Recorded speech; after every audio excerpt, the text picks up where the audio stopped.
Okay, here we go. This is a video from Sestine Tech. My name is Kit. This is Chicago Reacts, and I don't think I'm ready for this anarchy because this is a brand new video, and you know, I gotta prepare my soul and maybe prep up a milkshake so that way nothing bad happens. But here we are. So everyone, please be sure to like, comment, share, and subscribe, and hit that ring bell notification. That way all of you beautiful, lovely people are made aware when we upload new content, you guessed it, upon our YouTube channel. So here we go. Join our Discord, join the Patreon, join the madness. Prey 2017 Review Recycling Edition. It's the Electric Boogaloo. Let's play this video in a 3, 2, and a... Here we go. Hey people, Seth here. What's the most painful human experience? Many would say childbirth. I'm sorry, what? Hey people, Seth here. What's the most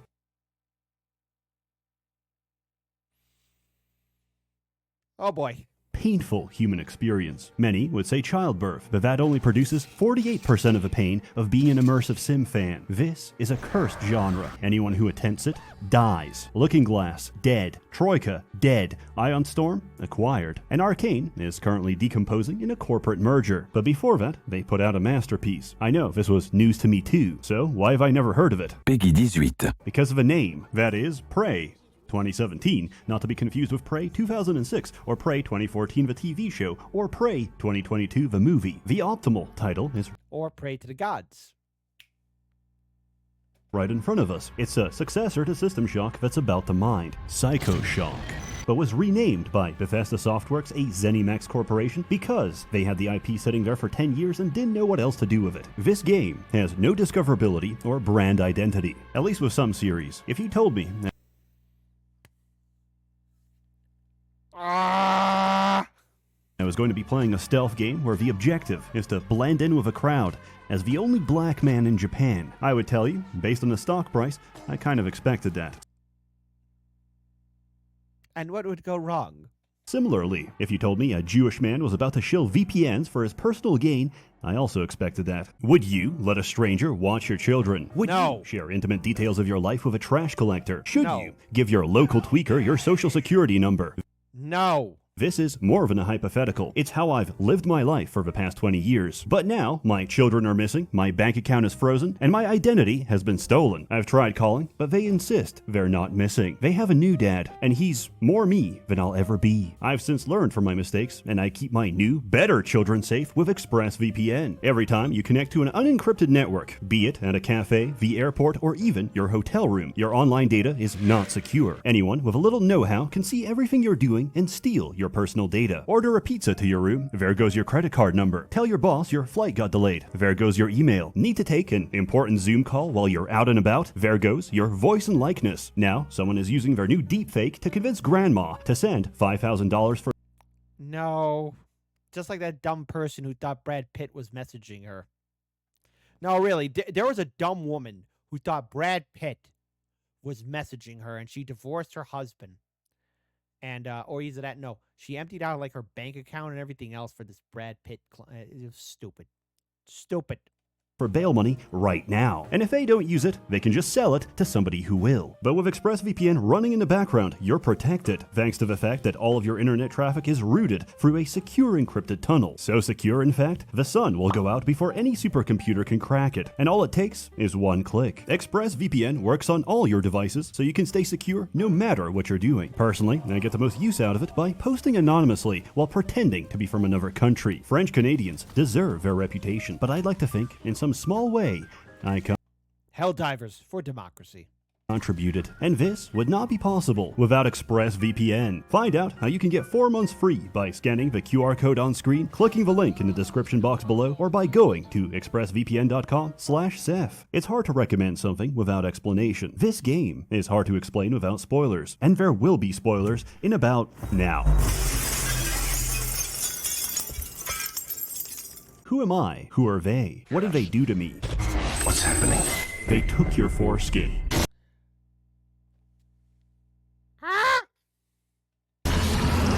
Now take it back. What is Prey? I don't know. What do you do in Prey? I turn myself into a roll of toilet paper and hide inside the women's bathroom. Because I finished a side quest that puts psychoactive DMT into the drinking water. Yeah, ever try elk meat?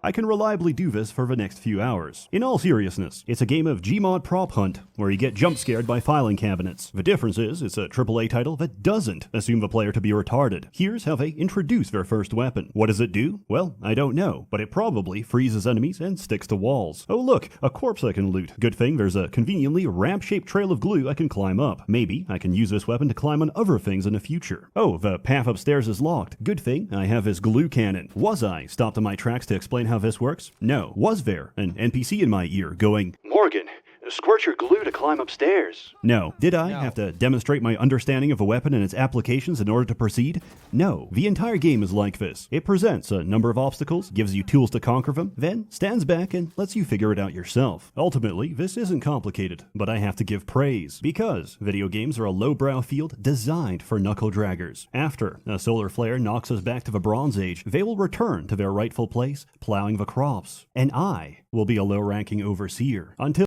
that was a high point of life. You wanted to get that low-ranking overseer job because you're never going to be a merchant or a high lord.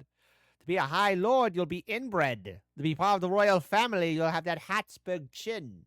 I succumb to typhoid, only to be replaced by a taskmaster twice as cruel. I have no illusions that the peasants will forget me, but in their mind, they will hold the vague idea that things used to be better. But I digress. You are trapped on a space station full of Redditors who say, "Oh my science," when they see Darwin claws evolving down the chimney. The heaviest weapon is a shotgun, and aliens are eating everyone on board. The glue gun being the first weapon is a message. This isn't a game about blasting everything in sight. Well, actually it is, but first I hot glue them like a Toho figurine before bashing them with a blunt object. It's a game about using your brain, and everyone else's brains too, by injecting them directly through your eye socket.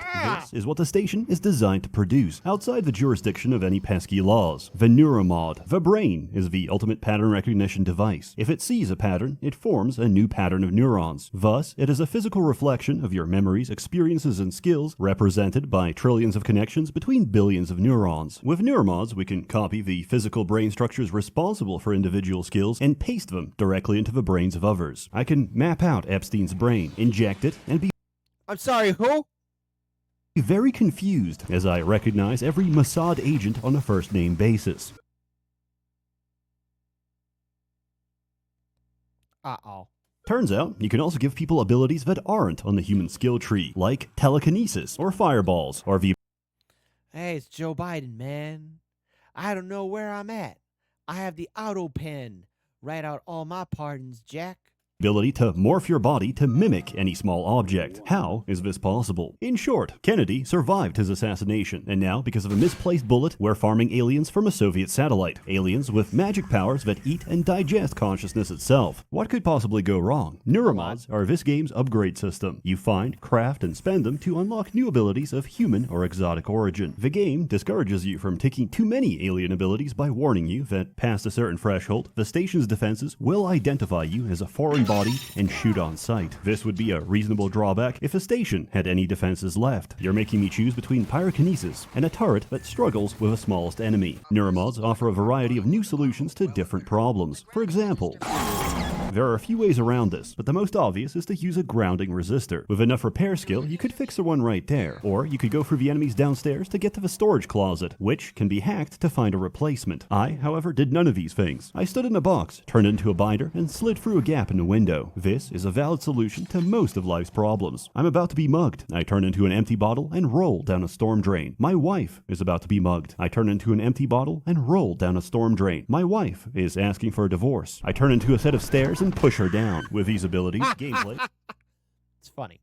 becomes a question of using what you have to tackle the problems in front of you. If you need to reach something high up, you can use the jump upgrade, make a gravity well, or mimic an operator and fly there directly. And if nothing else works, you can always rely on the glue gun to build yourself a staircase. However, That glue gun is very suspicious. I don't like the stains it's leaving on the wall. enemies respawn. Ammo does not. So you need to make careful use of resources. Thankfully, we have another great mechanic to help us with that. Recycling. Any Oh, okay. We make stuff. item can be dropped into the recycler and broken down into its constituent matter. This can be fed into a fabricator to 3D print any schematic you possess. This solves a major issue with survival games. When you have limited resources and tough enemies, you're encouraged to make every bullet count. But with a variety of ammunition, you feel the need to carry every single weapon and overload yourself in the process. Recycling fixes this by converting items you don't use into items you do. Normally, games achieve this by letting you sell equipment, but then designers completely lose control of a player. How do you stop someone from shooting everything and encourage them to experiment if they've already sold all the fun toys for more shotgun ammunition? Well, there are 4 types of material, so items are limited by their total availability. You can't just print one thing. You have to make a conscious choice between different munitions. Okay, now that we've covered recycling, you have enough context to understand my favorite item in the entire game. Instead of a regular grenade, Prey has the recycler charge, which creates a spatial vortex that sucks everything in and recycles it. This includes every single physics object you see. This is the beginning of my descent, because the moment I get hold of a recycler charge schematic, I stack everything I find on a single Okay, so for those who've played Prey 2017, your thoughts? Do you do this tactic? floor. I take Materials Expert to get 20% more recycling yield and implode everything so hard that I print 6 more of them. From here, I go insane and farm every single fab material and craft infinite Neuromods until the schematic DRM kicks in, because the game needs a side quest to pause my power fantasy before I resume and craft every single Neuromod and unlock every ability in the game and break everything forever. I love a good sandbox. Put me inside one, and I'll have those kids paying protection money before recess. I can glaze this game all day, but its biggest weakness is the enemies. All you get is Black Blob and Robot. I guess the budget had to go somewhere. Look, I understand the narrative importance of it. Oh. Somebody's in the shower? 3-hour cutscene where Alex Yu jerks off and moans in the shower, but What? What? No, that's not real. halfway into it, when the steam fogs everything up and it's just his ass print against the glass, I really caught myself thinking, could we have an extra alien, please? At least the predominant blob we do get is so interesting, it almost makes up for it. Our perceptions are geared That just can't be real. towards ignoring background objects. Mimics abuse this by turning every physics object into a potential ambush. If you get too close or try to pick it up, it'll kill you. They're not as deadly as the rest, but they do give you a healthy dose of paranoia. Oh, why would there be 2 trash cans? Never mind, I think I'm actually retarded. Okay, yeah, no. Sometimes there's 2 trash cans. They're fun to fight. They make every environment an interactive clown show where I preemptively attack every piece of furniture. From the security footage, I'm just a man fighting my demons, and no one can tell who's winning. That is, until you get the Psychoscope and upgrade it to scan mimics, removing your suspicion and replacing it with a compulsion to press Z every few seconds. This might sound annoying, but the trade-off is incredibly cathartic. Each time I execute a mimic, I get a muscle memory. It's like I've done this before, and I think I was good at it. The sad thing about mimics is that they're only capable of imitation, so there's no way of knowing if they're really a blob or if they're just conforming to expectations placed on them. Phantoms are humanoid shapes that repeat random phrases from their former host. Thankfully, this game was made before the conception of brain rot. Imagine the primordial fear of hearing the words "Livy Dunn, rizzed up baby Gronk" before being torn apart There's a lot of new words out there that are confusing me.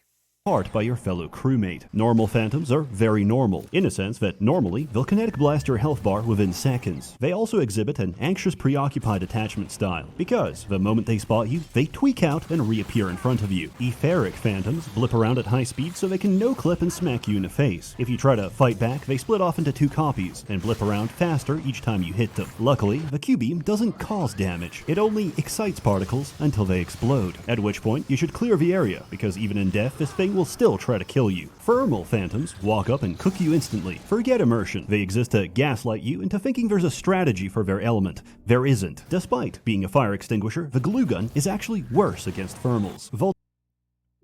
Well, gee, wouldn't that smother out the fire? Voltaics are the worst, because they do everything listed above and fry all of your electronics. The only answer to the phantom question is analog firepower. Oh. Mimics reproduce to become weavers, which float around, turn crewmates into phantoms, and spit out cystoids when threatened. Not that you'd notice, since if you pop their shield, congratulations, you're having a seizure. Lore-wise, they're very important. In gameplay, they're just annoying, and in my case, they still terrify me. Once, I went outside the station to explore in zero gravity, drifted towards the shuttle, and Alt F4'd the game because my screen glitched and my character started screaming in the vacuum of space. This isn't a horror game, but getting jump scared without sound at 2 a.m. in the morning can make a grown man crinkle in his diapers. Telepaths, Yep, what you do is doing a Joe Biden in your pants. and break everyone around them into walking landmines. Knocking them out will break the telepath's influence and save a human life. But remember, every survivor is a lawsuit waiting to happen. You need to kill or incapacitate their victims before attacking them, but even on their own, they can Gotta beware of all that legal lawfare. spam homing projectiles and block your abilities. However, this is the perfect time to explain why you're immune to their effects. The Psychoscope. Scanning different aliens with a Psychoscope lets you unlock their abilities. There's a huge variety. I'm not ready for all of this, am I? They're very fun, and none of them matter whatsoever, because the telepath has the best one in the game. Psychoshock is a 10-second nullification of psionic abilities, which works on anything and everything in the game. And unlike the null wave transmitter, it is virtually infinite. Does this diminish the experience? No, not at all, because technopaths exist. Choosing Typhon powers over being friendly with station security is no longer a dilemma, because technopaths will hack your operators and possess your turrets. In ancient Greece, Perilaus built the brazen Oh, God. That's absolutely terrible. I've heard about this torture where a guy gets burnt inside the brazen bull, the bronze bull, and the way he would scream would be like a bull until one day it happened to the king himself, which is funny because it's karma. bull for Phalaris, only to be cooked by his own torture device. I Good. can't help but feel the same way, as I'm shredded to pieces by the same turret I repaired 5 minutes ago. Good luck killing them, because whoever designed an enemy weak to EMP forgot to consider that flying makes them very resilient to EMP. This, like many interactions, is never explained. For example, the mimic ability. You buy the level 1, turn into a coffee cup, clap your hands, then never use it again. The description implies it's for stealth, but this is a trap written by the aliens to trick you into thinking that's all there is to it. Unexplained fact number 1. You can cast other abilities while mimicked. If someone thinks you're suspicious, obliterate their concern. Unexplained fact number 2, you don't take damage unless you're attacked. As we all know, fire has no effect on cardboard. Levels 2 and 3 let you mimic turrets and operators, but they suck, so why would you ever do that? Because of unexplained fact number 3, your mimicked form has its own health bar. Once that's drained, it just kicks you back into human form. In other words, you do not take damage while mimicking. All of this would have been really nice to know, like 100 hours ago. I feel like I'm getting a brain seizure already from trying to figure out all the tactics and also not get mentally scarred by all the imagery. Process of making a phantom isn't perfect, and sometimes they come out wrong. If you start hearing spooky music, or you're suddenly crushed against the ceiling, there's a poltergeist nearby. Where is he? Let's find out. Oh! If you're bad at fighting something you can't see, then my condolences. There's a lot of ways to deal with them. You can throw around physics objects, cover them in glue, use the landmine setting on a recycler,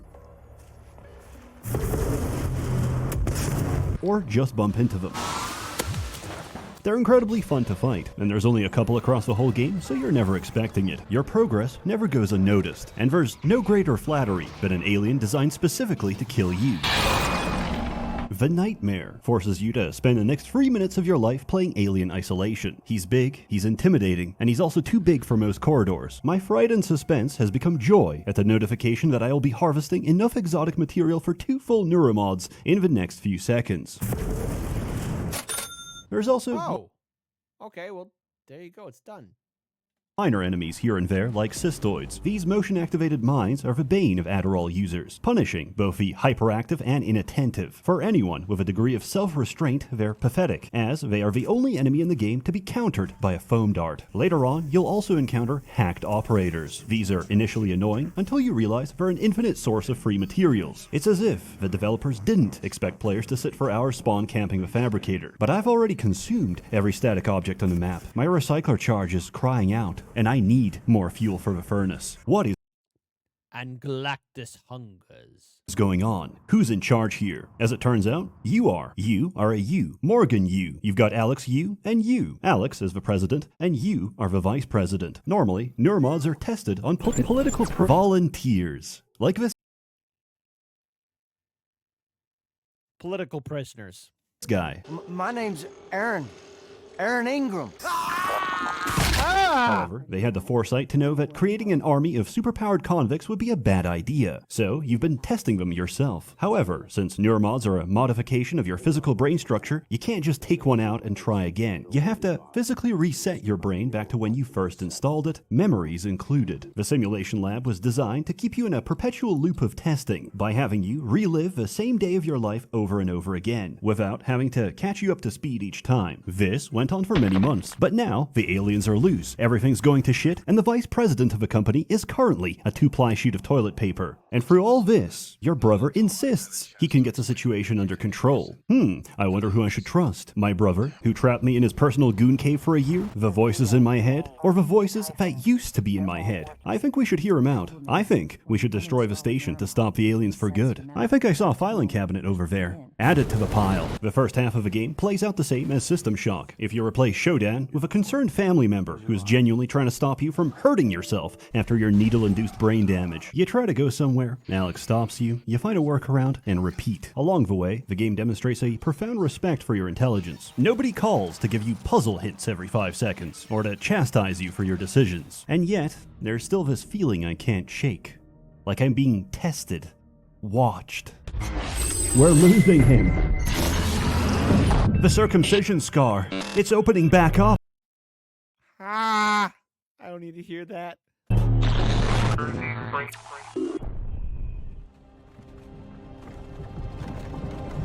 Skyrim intro. Hey, you. You're finally awake. Between the trolley problem, feeding convicts to aliens to make neuromods, and whether you consider these people as survivors or corporate liabilities, there's a clear theme of utilitarianism throughout the story. Is it moral to feed people into a blender if the resultant smoothie would improve the lives of countless others?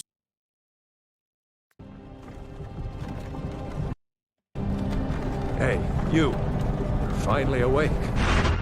Between the trolley problem, feeding liabilities, there's a clear theme of utilitarianism I didn't hit anything. I don't know why it went back like that. throughout the story. Is it moral to feed people into a blender if the resultant smoothie would improve the lives of countless others? With that in mind, you'd expect the game to present a series of hollow, cliche choices to trick you into feeling emotional investment. Oh no, my Congolese cobalt minds are failing. A base American cannot watch TikTok on Chinese vaporware phone. But if I send in more children, I will not have enough militants for my child army. What do we do? In the cafeteria, you'll find a telepath controlling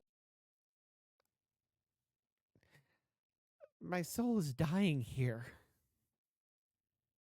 I try and prepare myself, but I never am ready. an army of brain slaves, and one guy hiding from them in a kitchen. Will Mitchell. And I don't know about you, but something seems off about this guy. Maybe it's his orcish demeanor, or the way he clearly makes up a fetch quest for you on the spot, or the way he looks in his transcribe icon, or the way he doesn't recognize you, despite having a picture of you in his room, and you being on first-name basis with half of a ship, or the explosive stockpile behind him, or how you can hear him break something just to give you another fetch quest to do, or the fact that he's immune to mind control, and the only other documented case of this is a test subject who stockpiled explosives and escaped, or the fact that Will Mitchell reads as dead on the tracking bracelet system, or the color of his suit being red, despite suits being color-coded with red meaning executive, or the way his suit is near identical to Alex's. Or the way Will Mitchell's tracking bracelet is inside the freezer, or the way he suspiciously urges you to go into the freezer, or the way he locks you inside, or maybe it's the human meat and butchered remains of Will Mitchell in the freezer. But I don't know. Maybe it's just prejudice. Thank you, Will Mitchell, for giving me Oh my god. this opportunity to grow as a man. I'll put your best features to good use. In a lesser game, you would either be railroaded into getting trapped or be given a choice in a system that normally doesn't. You'd be so conditioned by essential NPCs that the only way you'd even consider an alternative is if a quest told you you had options to begin with. When Alex locks down the ship, you eject yourself into space and float over to the cargo bay. Unfortunately, there's a hull breach. Until you dock a storage container, the doors won't open. You're supposed to read the serial number, enter it on the computer, and watch it go. However, Dr. Deo Igwe is trapped inside a container. There is no dilemma. You need to dock a container to proceed, and docking Igwe's will save him. It's not a question of who you save, him or you, Fat Man or railroad tracks. It's a question of whether you possess the basic human empathy to expend an iota of conscious effort to save someone. Frankly, I'm offended. How far games have fallen that you don't even have the confidence in me to do the smallest possible act of altruism. I should... Oh hey, what's in here? Wait, what are you doing? Stop! Stop, damn you, stop! There's a group of survivors holed inside. They've locked a bunch of aliens in a room you need to go through, and won't open it unless you bring them enough turrets. Based on your build, you have a few different ways to achieve this. Remember to steal every... Well, he's gonna be vacuumed out, and hopefully the deaths will be instant. thing that isn't bolted down. They won't need it. Is TranStar mounting a rescue operation? No. So far, we've been talking about basic high school level utilitarian ethics, but obviously, that's not the whole story. If a pregnant woman boards Are we really dragging that body? a crowded train, you can't just say, I expended 1,500 calories of effort today chasing women around the park. I deserve to remain seated. You'd look like an asshole. Morality isn't necessarily a universal truth, nor a contract between you and those you affect, but rather between you and society, between you and how you're perceived. If we view it from that lens, the reason you give your seat to the pregnant woman is to be perceived as a moral individual by the other passengers on the train. However, this isn't a train, it's a trolley, and I've already pulled the lever.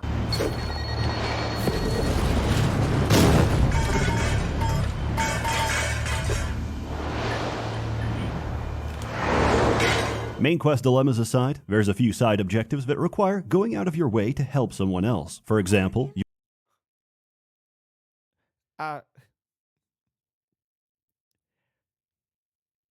Did we just witness people get recycled?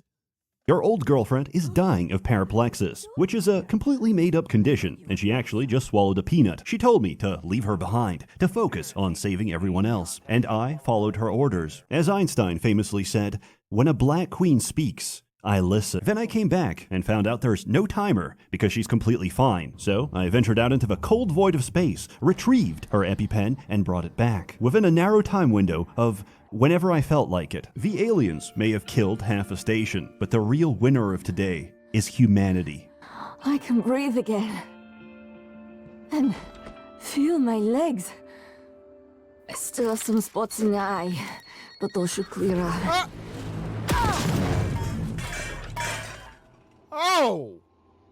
Alex has been gaslighting, gatekeeping, and girl-bossing me since day one. He bullies me with his bulbous form and childbearing hips. My pattern-seeking brain is screaming for him to be the villain. He even does the whole I'm not a bad guy shtick. However, he's not lying. He is on your side. It's just that your brain's been so thoroughly scrambled that nobody knows who you are anymore. You had your memory wiped over and over and over again, and every time you did, you came out slightly different. I feel great. I should kill myself. Why do I have an AO free account? And why do all my bookmarks lead to the same /fiction where Dumbledore Oh. Oh, dear God.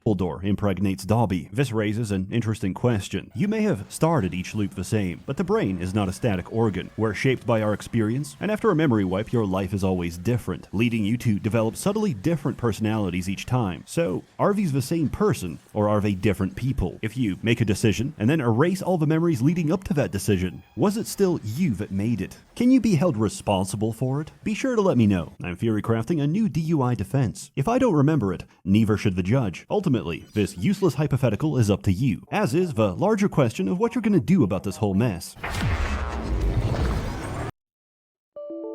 Do you work with Alex to study the aliens and develop a way to neutralize them? Or do you trigger the station's self-destruct to stop any possibility of them reaching Earth? Personally, I'm getting the fuck out of here. Skate. We failed. This isn't the one. Start over. If you got that ending, you may have spoiled yourself on the big twist. You aren't Morgan. Morgan's dead, as is the rest of the world. You are an alien that's been neuromodded to feel empathy, but they have no idea if that even works. So the entire game has been a simulation of Morgan's memories, designed to see how you'd behave in their shoes. Now, I know this sounds like a cliche, but trust me, it isn't. It was all just a dream. Sucks because it strips a story of any meaning. You are all but told, alright, show's over, now stop thinking about it. And you do. For a twist like this to be good, it needs to add more meaning than it removed by revealing that everything was fake. And it does. You're not being evaluated for how good of a person you are. You're being evaluated to see if you are a person. If the implanted mirror neurons have bestowed even a shred of humanity upon you. Did you help people because it was the right thing to do? Or because it would help your own survival? It's a much better lens for analyzing player actions than the standard good boy points. Recycling every single person you see might not be good, but nobody knows what Equal rights, equal lefts. Okay, that's not funny. these things are capable of. For all we know, summary execution could very well be the appropriate containment method, so they're not interested in what you did, so much as why you did it, which can be gleaned from the aggregate of your decisions. If you only help people because they'd be worth more alive than dead, then you wouldn't have bothered to do their personal missions. So, naturally, the best thing to do is to take every moral action, prove at every junction that you know what it means to be human, and then kill everyone anyway. Thank you for this new, indomitable human spirit. I'll put it to good use. In my headcanon, which is objectively true, the experiment succeeds. Hear me out. The Typhon Mimic is effectively Ditto from Pokemon, and with implanted And that's a creepy Pokemon, by the way. I'm not a fan of Ditto. mirror neurons, they have a potential to become our greatest companion. I see a bright future, where a fully empathetic Typhon lifeform could pattern, copy, and transform into Fuda Elizabeth from Bioshock Infinite. And that is a future worth fighting for. Prey is a great game that runs into issues typical of its genre. Puzzle solving with Oh, Bioshock 3. The ending to it still stays with me. the resources available to you is Hey, I think that rhymes. fun, until I open the Pandora's box of infinite abilities. You don't need to be creative when you have the optimal solution to every problem. Why do I bring this up? Because the DLC fixes everything. Mooncrash is a semi-roguelike where you play as different characters in their attempts to escape the Pythias moonbase during a containment breach. However, none of them survived. You are actually a hacker, simulating their memories to steal corporate secrets. Why is it called Mooncrash? Because the title spoils the ending. You crash on the moon. Just awful titles all around. With each run, your goal is the same. Get the hell out. Once you do, it's time for the next character to escape. Except, the world is persistent across runs. The first time I played this, I didn't know that. Looted every single piece of equipment, and died on the second run from lack of resources. After each character has a run, the simulation resets, and you do it again. Each reset randomizes map features such as loot, escape methods, and the location of key items. The longer you spend inside the simulation, the higher the corruption level, which increases the amount and difficulty of threats you'll encounter. Because of this, you need to strategize the order of escape. The engineer can repair the station in preparation for the rest, while the security guard can mop up extra enemies later in the loop. Completing objectives will reward you with points. These can be spent on That's pretty badass. So that means every single character is helping in a way to escape and contribute. Freaking incredible. equipment for later runs, according to the fabrication blueprints you unlocked in previous runs. Every character has their own upgrade tree, forcing you to tackle problems with a limited set of abilities. If you can ignore the fact that moonsharks are 100 decibels louder than anything else in the game, and designed purely to blow out your eardrums,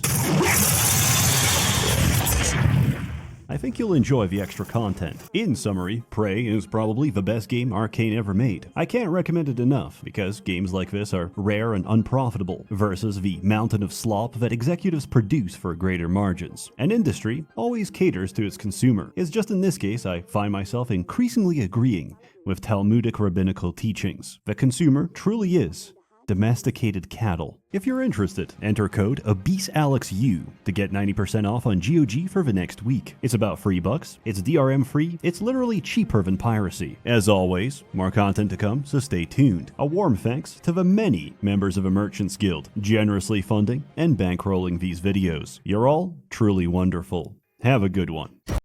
As we I promised you my arming cape. All I ask is you hear me out first. And you can blow Talos 1 to pieces if that's what you think is best. I don't think you'll do it. I know. Because I used to think we couldn't be trusted to play with fire without burning the house down. But you convinced me. You showed me anything was possible, even if the price was steep. That part of you. Oh. We must never get on the bad side of Sessintatch. How does that sound? Okay, that's going to be the watchword of the day. Because holy cow, what a crazy game. You can recycle people, rip people apart, and it's about asking about morality and why you did what you did. It doesn't matter if you saved the people because you wanted to be a good guy. It's a matter of, okay, what a hell of a game. I've never played it, but I would say for those that have played it, what are your thoughts on it? What are your opinions? Let us know. Give us your thoughts, your feedback. What have been your stratagems? How do you feel about the game? Did you save people or were you just a sociopathic murderer?